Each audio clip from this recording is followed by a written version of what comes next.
Nabi Muhammad sallallahu alaihi wasallam bisirril Fatihah. Alhamdulillahirabbil alamin arrahmanir rahim maliki yaumiddin iyyaka na'budu wa iyyaka nasta'in ihdinas mustaqim ihdinas siratal mustaqim siratal ladzina an'amta 'alaihim ghairil maghdubi 'alaihim waladdallin. Nawaina at-ta'allum wa ta'lim wa naf'al intifa' mudzakkara wa tadhkir wal ifadah wal istifadah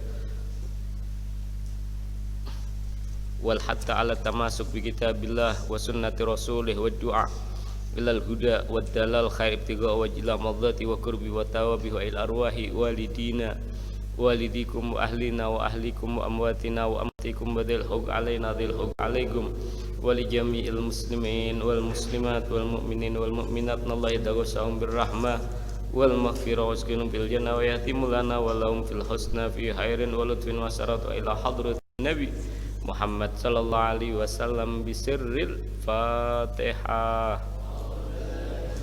A'udzu billahi minasyaitonir rajim. Bismillahirrahmanirrahim. Alhamdulillahirabbil alamin arrahmanir rahim maliki yaumiddin. Iyyaka na'budu wa iyyaka nasta'in ihdinas siratal mustaqim.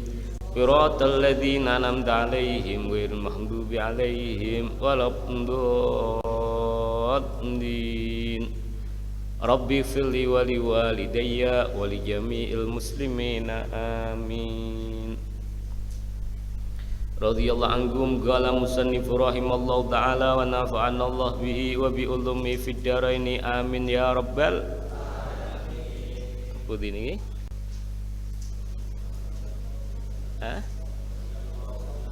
Waan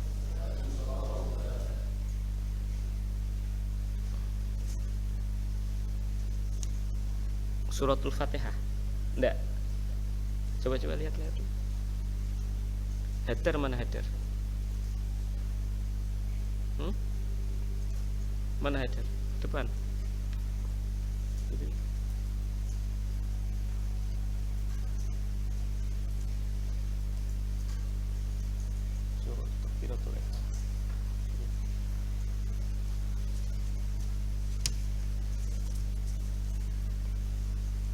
Bismillahirrahmanirrahim. Radhiyallahu anhum. Qala musannif rahimallahu ta'ala wa nafa'ana Allah bi wa Qala al-musannif rahimallahu ta'ala wa nafa'ana Allah bi wa bi ulumi fid dharaini amin ya rabbal alamin. Wa igha'uha lan numibaake takbiratul ihram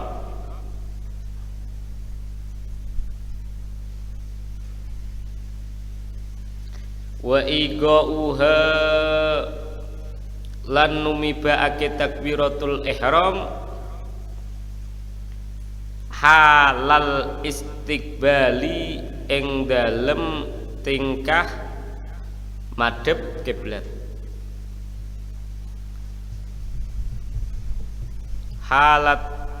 Halal istiqbali ing dalem tingkah madhep kiblat.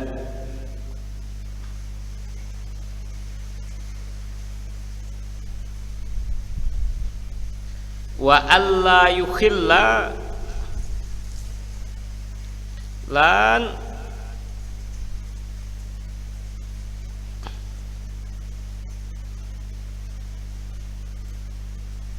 arep ora nacatake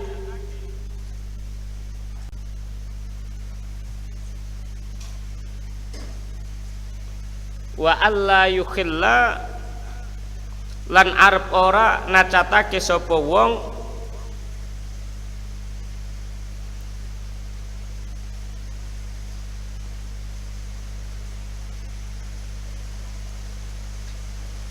biharfin kelawan sak huruf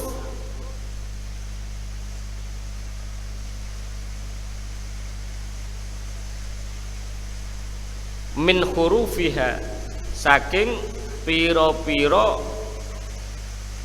hurufe takbiratul ihram. min hurufiha setengah saking piro-piro hurufe takbiratul ihram, setengah saking piro-piro hurufe takbiratul ihram. Wa ta'khiru takbiratil ma'mumi lan ngakhirake takbiratul ihrami makmum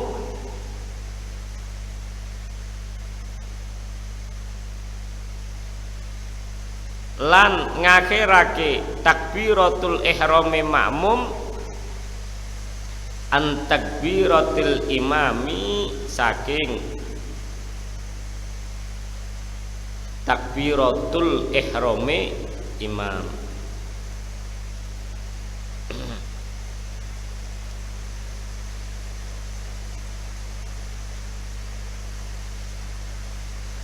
Bismillahirrahmanirrahim. Jadi termasuk salah satu di antara syarat-syarat sahnya, syarat-syarat betulnya takbiratul ihram, ya, di samping orang yang mengucapkan takbiratul ihram itu mendengarkan apa yang diucapkan, jadi Allahu Akbar, diri orang yang mengucapkan lafaz Allahu Akbar itu harus mendengar dari apa yang dia kata, harus didengar, ora oleh dibatin, paham ya? Tidak boleh, jadi harus diucapkan. Nah, ketika mengucapkan paling tidak dirinya, maknanya diri orang yang sholat loh, diri orang yang mengucapkan takbiratul ihram itu loh, mendengar dari apa yang dia ucapkan. Tidak harus bantor, tidak harus Allah, tidak harus orang lain dengar, paham ya? Paling tidak supaya sah diri orang yang mau sholat ketika baca takbiratul ihram itu dia tahu, dia dengar dari apa yang dia ucapkan, paham ya? Jadi ora oleh dibatin. Nah, jadi orang itulah toleh tambah rasah nanti, paham ya? Harus dengar Allahu Akbar, paling tidak dirinya sendiri itu dengar, paham? Orang lain denger bah, yuk ape kan itu kan. Paling tidak diri orang yang mengucapkan takbir itu harus dengar dari apa yang dia lafaz, apa yang dia ucapkan. Terus wa igauha, terus yang setelahnya wa dukhulul waqti fil muakkad, di dalam sholat yang mempunyai waktu kayak zuhur, asar, maghrib, isya, subuh. Ini kan sholat-sholat yang mempunyai waktu, yang sholat bisa dikerjakan karena masuknya waktu qobliyah, ba'diyah, ya, paham? Ini kan karena masuknya waktu duha, isyraq, ini kan karena masuknya waktu. Oleh karenanya ketika jenengan pengen melaksanakan sholat, contoh duha di waktu malam, tidak boleh. Karena waktu duha itu paling tidak matahari itu sudah terbit, dan kurang lebih terbitnya naik dari ufuknya itu paling tidak 12, satu tombak lah kalau diukuri menit, itu kurang lebih 15 sampai 17 menit ke atas. Jadi umpamanya kok jenengan pengen sholat duha di waktu malam, ya ndak sah diniati duha kecuali niatnya qodho duha, karena ndak tepat pada waktunya, gitu loh maknanya. Jadi harus pas waktunya. Pengen sholat duhur, ini belum masuk waktu duhur, paham? Jadi ndak sah sholatnya, karena takbirnya ndak sah. Takbir termasuk salah satu rukunnya, paham? Harus tahu waktunya, dalam arti sudah masuk waktu. Lain kalau sholat qodho, ini yang dibahas itu sholat yang mempunyai waktu yang pas pada waktu, maknanya sudah masuk waktu duhur. kita pengen melaksanakan sholat masuk waktu asar, kita mau melaksanakan sholat masuk waktu maghrib, kita pengen melaksanakan sholat jadi di sini pembahasannya masuk waktu itu apa, Bah? Maknanya waktu sholat ada, sholat yang dilaksanakan pas tepat pada waktu, bukan sholat kodok. Sholat kodok pengen jam berapa saja tidak masalah, tidak masuk waktu tidak masalah, wong jenenge bayar gitu loh, maknanya ngelunasi nyaur utang gitu loh, kan ndak harus utangnya nek bibis nyaure nek bibis, ndak popo nyaure nek Demak, yang penting lunas gitu loh maknanya. Ndak popo nyaure nek Jakarta, yang penting utangnya lu ndak harus di pas waktunya, ndak harus pas tempatnya gitu loh, yang pentingnya nyaur gitu. Ini yang dibahas yang mempunyai waktu dan kita pengen melaksanakan sholat di waktu tadi. Umpamanya sholat duhur, kita mengucapkan takbiratul ihramnya, yaitu waktu duhur sudah pengen melaksanakan sholat asar, waktu asar juga sudah masuk. Pengen melaksanakan sholat maghrib, kita waktu takbiratul ihramnya ketika waktu maghrib sudah jadi Allahu Akbar. Jadi di dalam hati itu dengan niat sholat titik. Jadi waktunya harus masuk apa urung gitu loh maknanya. Jadi takbiratul ihramnya ketika sudah masuk waktu. Paham? Wa igauha halal istiqbal. Dan jenengan ketika mengucapkan takbiratul ihram itu pas posisi dalam keadaan menghadap ke arah ora oleh gara-gara wedi ditakzir akhirnya masjid Jirodo aduh makmane dari tempatnya jenengan nanggik mudun ke kamar Allahu Akbar jebule Ka'bah dibungkuri, maknanya menghadap ke arah timur, tidak boleh. Pas umpamane kamare sampean gara-gara mudun tanggane aduh dengan masjidnya, agak mudun wedi ketakzir akhirnya wis penting kok tangga, padahal iki tanggane madepe ngalor umpamane Allahu Akbar, yang penting kok tekan masjid madhep kiblat, tidak boleh. Jadi pengucapan pelafatan daripada takbiratul ihram Allahu Akbar itu dalam posisi menghadap ke arah keadaan orang yang mengucapkan takbir, orang yang mau sholat itu menghadap ke arah ya Fahmi tak kasih kacamata kuda ini nanti. Nah, ya harus menghadap ke arah maknanya kiblat itu menghadap ke arah Ka'bah. Paham? Menghadap ke arah, kalau posisi Ka'bah itu di barat kita ya wandewi menghadap ke arah barat. Kalau posisi Ka'bah di selatan kita tinggal menghadap ke arah Ka'bah. Tinggal posisi orang tadi gitu loh maknanya. Umpamanya kita katakan posisi Ka'bah itu kita katakan di sini, kita posisi di sini, ya nanti kita menghadap. Kita posisi di utara ya menghadap ke selatan, kita posisi timur menghadap ke arah barat, kita posisi di barat menghadap ke arah kita posisi di selatan menghadap ke arah utara, pokoknya ngadep Ka'bah gitu loh maknanya. Paham ya? Jadi kita melafatkan dan mengucapkan takbiratul ihram untuk sholat paling tidak satu, pengucapannya, pelafatannya ketika waktu sholat sudah masuk.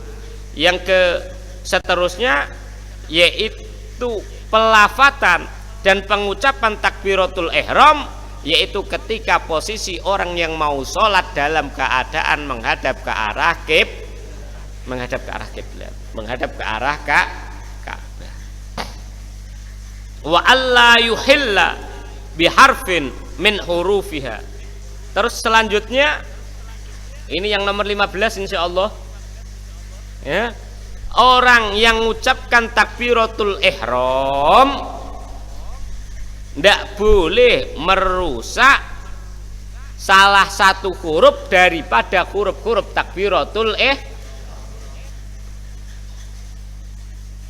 dengan sengaja lu. Tapi kalau memang posisi isone ngono, contoh orang celat Allahu Akbar, celat toh isone kok ngono, dipaksa yo ngono, ora dipaksa yo ngono. Akbal umpamane kate ngundang Mas sapa umpamane Mas Akbar ya jadine Akbal, Mas Marwan jadine Malwan, kan kayak gitu kan. Ora iso dipaksa-paksa yo tetep ndak bisa pengen ucapke ro itu ndak iso. Ora iso kan kayak gitu kan. Ndak masalah. Ini yang orang yang ndak cacat, orang yang ndak ada gangguan. Maknanya gangguan ini karena ndak posisi ndak iso gitu loh maknanya. Jadi huruf takbiratul ihram maknanya Allahu Akbar, alif lam lam ha, alif kaf ba ro, itu hurufnya harus betul semuanya, hurufnya harus genah semuanya, hurufnya sesuai semuanya, ndak boleh ada yang dirusak, ndak boleh ada yang diganti, ndak boleh ada yang dirubah. Jadi tetap Allahu Akbar ya. Jadi alifnya, lamnya, haknya, alifnya, kafnya, baknya dan roknya itu harus jelas. Allahu Akbar, tidak boleh dirubah, tidak boleh dirusak, tidak boleh diganti, tidak boleh dihilangkan, harus ada semuanya dan harus jelas semuanya. Satu dengan yang lain, tidak boleh ada yang cacat, tidak ada yang rusak, tidak ada yang dihilangkan. Paham ya? Jadi hurufnya Allahu Akbar itu jelas, Allahu Akbarnya mulai dari alif sampai ro ya.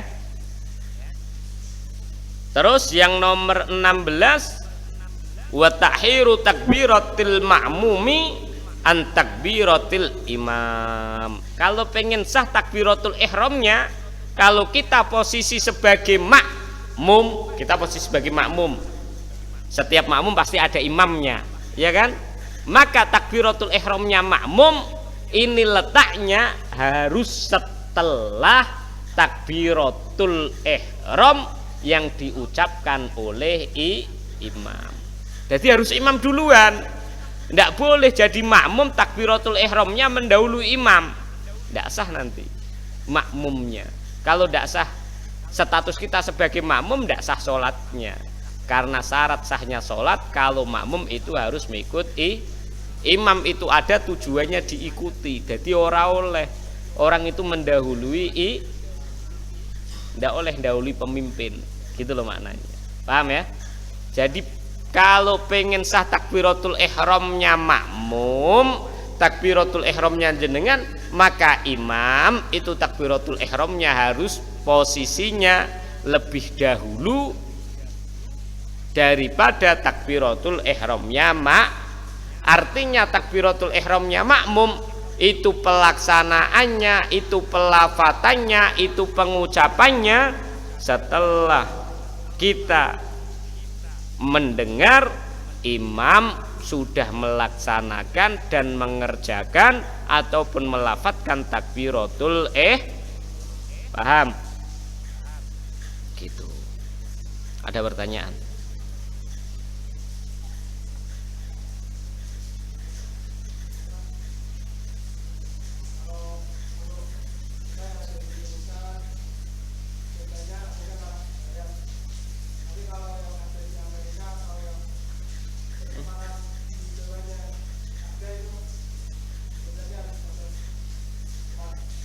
Ia menghadap ke Ka'bah.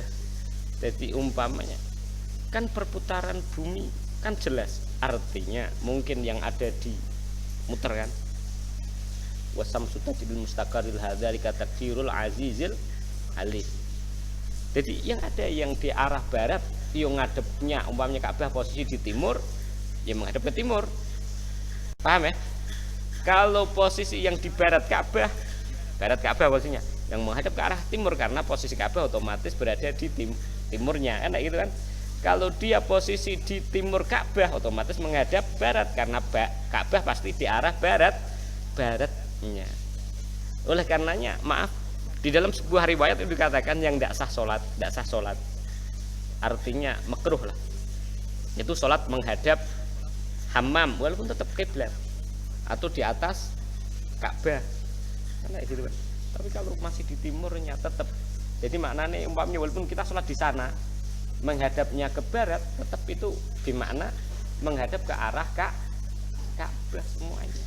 Oleh karenanya kehati-hatiannya orang sampai kadang maaf sebelum masjid itu dibangun kadang diteropong dulu arah Ka'bahnya dengan menggunakan nopo sampean jenengane? Kompas atau mungkin alat-alat yang istimewa biasanya dari Depak dan lain sebagainya. Dilihat dulu arahnya. Oleh karenanya kadang maaf kadang jenengan kadang lihat loh itu kok terlalu miring, ini kok tidak terlalu miring, karena mungkin posisi kadang tanah dan lain sebagainya dengan berjalannya waktu kadang beda gitu loh maknanya. Nah, ini kan waktu kita mau buat dulu diteropong dulu di ini itu sehingga ada sertifikatnya gitu. Jadi tinggal melihat posisi di mana, dengan itu dia ke arah Ka'bahnya ke arah mana, bismillah laksanakan. Nah itu contohnya. Yang lain, oleh karenanya ketika jenengan sholat itu kan usalli fadl mahribi talata raka'atin mustaqbilal kiblati, umpama usalli fadl mahribi talata raka'atin, jadi saya niat sholat maghrib 3 rakaat mustaqbilal kiblah dengan menghadap arah kiblat, ya kan? Adaan, artinya ada itu apa? Melaksanakan sholat di tepat waktunya sebagai sholat ada.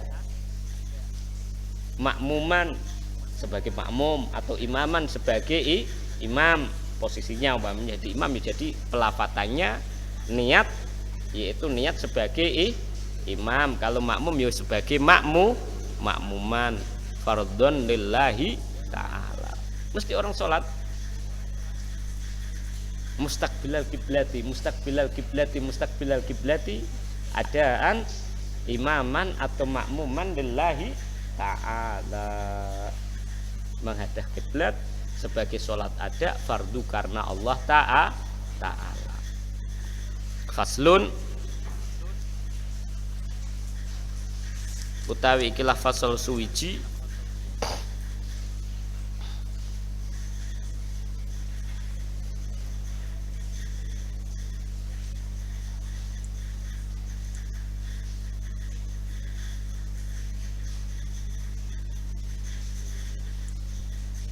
surutul fatihati. Faslun taikilah fasol surutul fatihati utawi syarate maca fatihah, dalam arti ini fatihah yang diucapkan dikala kita melaksanakan sholat.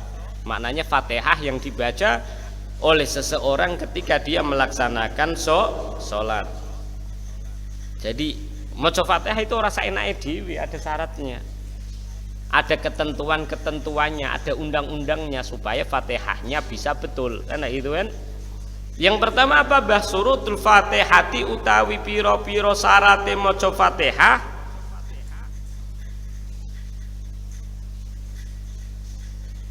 utawi piro-piro syarate maca fatihah iku asrotun ono 10.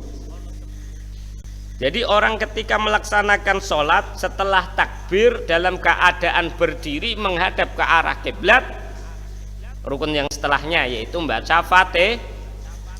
Dalam baca fatihah ini ada syarat-syaratnya, ada ketentuannya.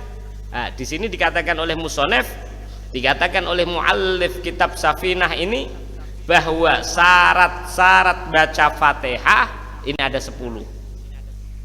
Yang pertama at-tartibu, suwiji iku tertib, artinya tertib itu urut. Jadi ayat yang pertama ya dibaca di pertama, yang kedua juga ditaruh dan dibaca di ayat yang kedua. Contoh Bismillahirrahmanirrahim. Ayat yang kedua apa? Alhamdulillahirabbil alamin. Yang ketiga Ar-Rahmanirrahim. Itu semua ayat-ayat daripada suratul Fatihah menempati tempatnya dalam posisi urut dan sama sebagaimana yang telah Allah contohkan di dalam Ummul kitab sebagaimana wahyu yang Allah berikan kepada Nabi Muhammad lewat malaikat Jibril. Jadi artinya posisinya sesuai dengan itu. Yang pertama ya ditaruh pertama Bismillahirrahmanirrahim, yang kedua Alhamdulillahirabbil alamin, yang ketiga Ar-Rahmanir-Rahim, yang keempat Maliki Yaumiddin, yang kelima Iyyaka Faris turu Riz nak ramangan turu mesti wudu Riz wudu apa kebiur turu. Nah, jadi harus tartib, maknanya urut sesuai nomornya, sesuai porsinya ya. Wal muwalah, dan yang kedua yaitu al muwalah. Artinya muwalah di sini nuli-nuli, artinya antara ayat yang satu dengan ayat yang kedua itu saling berurutan, tidak boleh ada pemisah yang lama, harus bersambung gitu loh maknanya. Tidak boleh dipisah dengan niatan misah, tidak boleh berhenti dengan niatan mutus ayat, tidak. Ini harus berurutan, harus saling sambung menyam. Bismillahirrahmanirrahim. Nah cuma jika nafas tok ora apa-apa, tapi nak niat misah, apalagi kok sampai lama, niat memutus lama, lah enggak. Paham ya? Harus berturut-turut. Dan yang ketiga insya Allah dilanjutkan di pertemuan yang akan datang. Ya diperhatikan karena yang sangat dan sangat penting buat jenengan nggih. Ini yang pertama kali akan dihisap oleh Allah di yaumul qiyamah adalah insya Allah kalau sholatnya bagus maknanya keterima, semua amal akan jadi baik dan keterima. Tapi kalau sholatnya astagfirullahaladzim, maka dikhawatirkan amal-amal yang lain juga naudzubillah wa astagfirullahal buat ini tidak ketompo. Itu yang pertama. Terus yang kedua, sholat itu dikatakan sebagai tiang agama. Artinya tiang itu apa kalau jenengan bilang?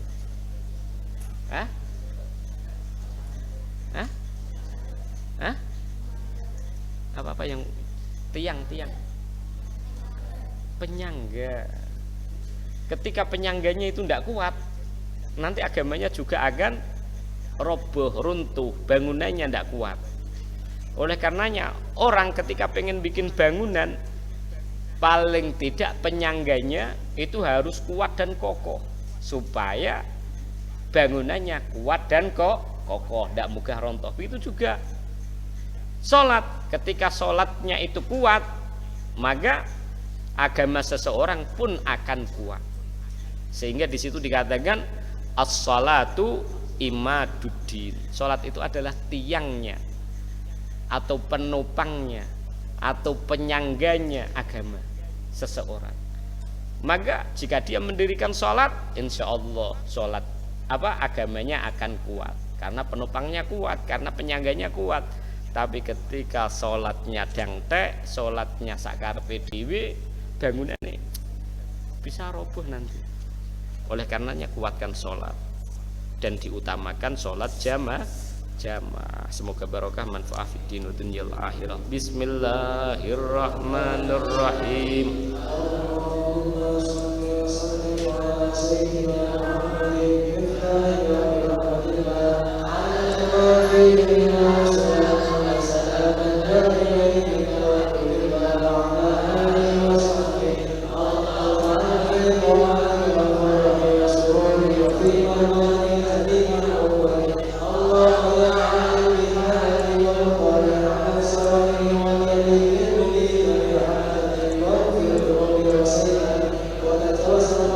والسلام